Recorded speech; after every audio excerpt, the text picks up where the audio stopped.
வணக்கம். நான் டிக்கெட் பேசுகிறேன். எப்படி இருக்கேன்? நான் இப்போ சென்னையில் இருக்கேன். மார்னிங் வாக்கிங் த்ரோட் ஒரு மாதிரி இருக்குன்றீங்கன்னா இங்கே வந்து கொஞ்சம் வெதர் மாறுதில்ல, அதனால் எப்படி இருக்கும். வாக்கிங் வந்திருக்கேன். இங்கே பாருங்களேன், ஒரு ரவுண்டு 172 மீட்டர்ஸ் அப்படின்றாங்க. 5.81 6 ரவுண்ட் ஆச்சா 1 கிலோமீட்டர். ஓகேங்களா? இங்கே நோ டிராஃபிங்க, ஜாலியாக இருக்கும்.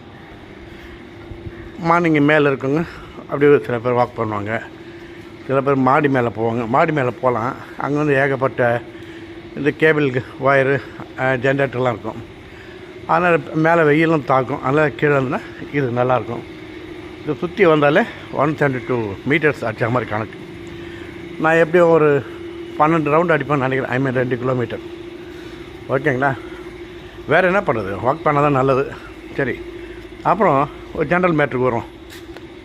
நம்ம வந்து ஆக்டரில் ரொம்ப பிடிச்சது யாருன்னா எம்ஜிஆர் சொல்லுவாங்க. என்னை பற்றி நானும் சொல்லுவேன். எம்ஜிஆர் அப்படின்னால அந்த எம்ஜிஆருடைய ஃபுல் ஃபார்ம் நாங்கள் யாருன்னா தெரியுமா? எனக்கே இப்போ தான் தெரியும். நம்ம ஒன்று, அதாவது இப்போது மு.க. ஸ்டாலின் சிஎம் இருக்கா இல்லையா, அவர் பேர் மு.க.னு, அதாவது அவங்க அதாவது பழைய சிஎம் வந்து கருணாநிதினு தெரியும். மு கருணாநிதினு அவர் போட்டார். இவர் மு.க. ஸ்டாலின் போகிறார். இவர் சிஎம்மாக பதவி ஏற்ற பிறகு தான் முத்துவேல் கருணாநிதி ஸ்டாலின் அப்படின்னு சொன்னாங்க. அதன்படி தான் நம்மளுக்கு அந்த ஃபுல் ஃபார்ம் தெரிஞ்சது. அது மாதிரி எம்ஜிஆருடைய ஃபுல் ஃபார்ம் என்ன தெரியுன்னா, சொந்தமாக நோட் பண்ணி வந்திருக்கேன். சின்ன பேப்பர் தான், ஏன்னா வாக் பண்ணுறேன். அதனால் மருத்தூர் கோபால ராமச்சந்திரன் பேர். மருத்தூர் கோபால ராமச்சந்திரன்னா எம்ஜி ராமச்சந்திரன். ஏன்னா அவர் பாலக்காட்டால் பிறந்தார். வாத்தியார் தலைவர் வந்து பாலக்காட்டில் பிறந்தார். அதனால் அங்கே வீடெல்லாம் இருக்குது. அதனால் மருத்தூர் கோபால ராமச்சந்திரன். இது தெரியாமல் நிறைய பேர் எம்ஜிஆர் என் தலைவன், எம்ஜிஆர் எனக்கு அப்படி தெரியுன்றாங்க. இது இவங்க தெரிஞ்சு வச்சுன்னு பேசுகிறேன், கொஞ்சம் நல்லாயிருக்கும். அதுக்காக தான் சொல்கிறேன்.